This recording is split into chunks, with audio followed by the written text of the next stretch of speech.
ETFs আর mutual ফান্ডের ভিতর তফাৎ কি? 2026-এ কোন কোন ইটিএফ আপনাদের কনসিডার করা উচিত? আসেন জানি এই ভিডিওতে।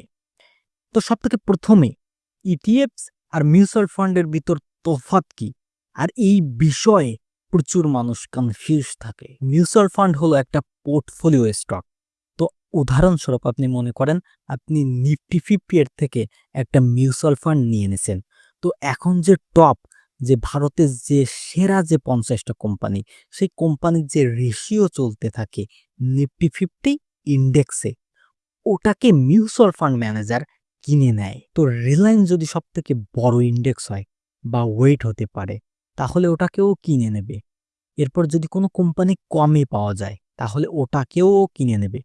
কিন্তু বেসিক্যালি যতটা কম বেশি নিফটি 50 এর ইন্ডেক্স হবে, ওটাকেও সুন্দরভাবে ম্যাপ করবে, ফলো করবে, and they will make that purchase on your behalf. তো আপনি ওই মিউচুয়াল ফান্ডকে কিনে নিফটি 50 এর গ্রোথ এক মাধ্যমে উপভোগ করতে পারেন।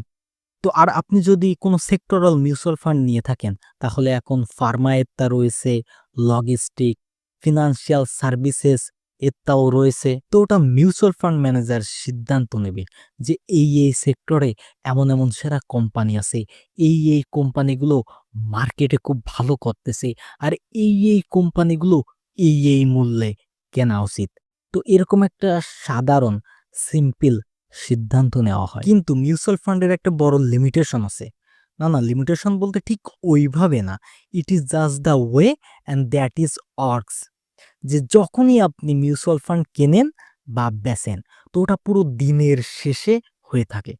So at the end of the day there is something called NAV, মানে net asset value, which is calculated for the mutual fund. And আপনি ওই NAV-তে ওই মিউচুয়াল ফান্ড কেনেন বা বেচেন। তো যদি আপনি কেনেন, তাহলে তো দিনের শেষেই কিনতে হবে। তো সাপোজ মনে করেন আপনি সকাল 9টায় কিনলেন, এরপর 3টা 30-এ মার্কেট বন্ধ হবে।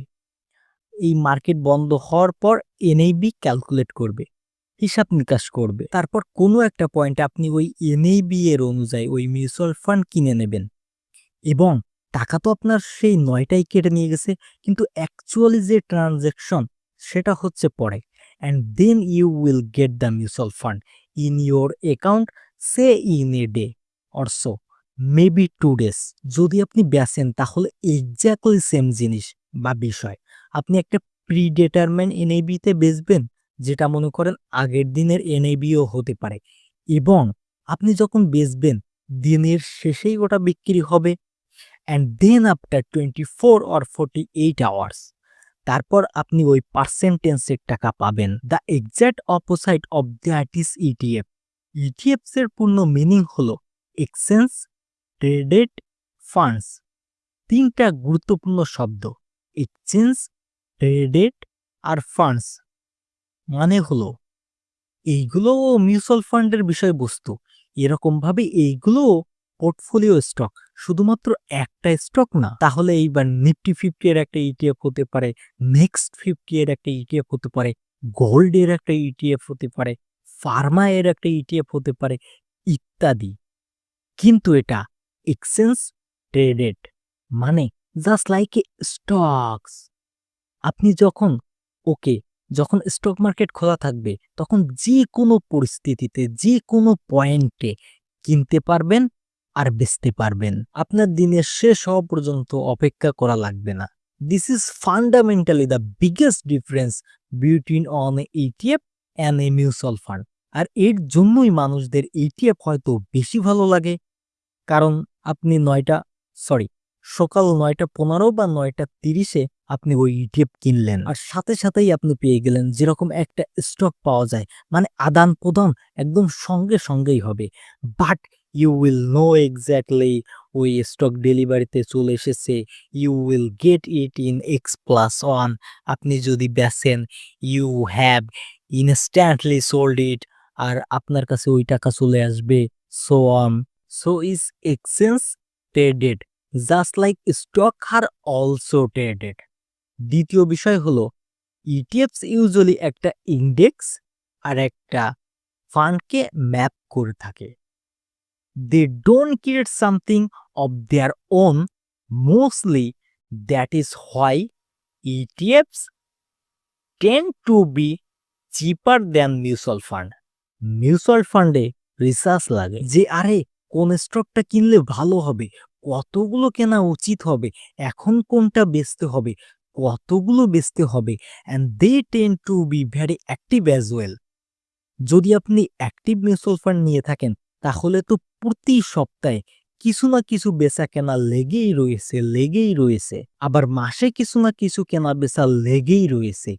ETFs tend to be passive and চিপার।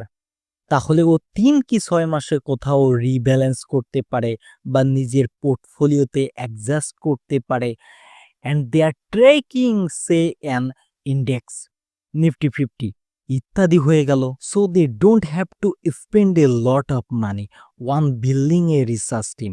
তো অনেক দক্ষতাশীল মানুষজন লাখ লাখ কোটি কোটি টাকার বেতনে আছে, কারণ তারা তো জানে যে নিফটি 50তে ম্যাপ করতে হবে। তো আমরা তো জানি যে প্রতিদিন নিফটি 50তে কি চলছে, কতটা চলছে, ওই একই জিনিস কিনে বেচে দেবো, তাহলে আমাদের আর বেশি খরচপাতি হবে না। So the expense ratio which is what you pay for mutual fund is lower than mutual fund usually.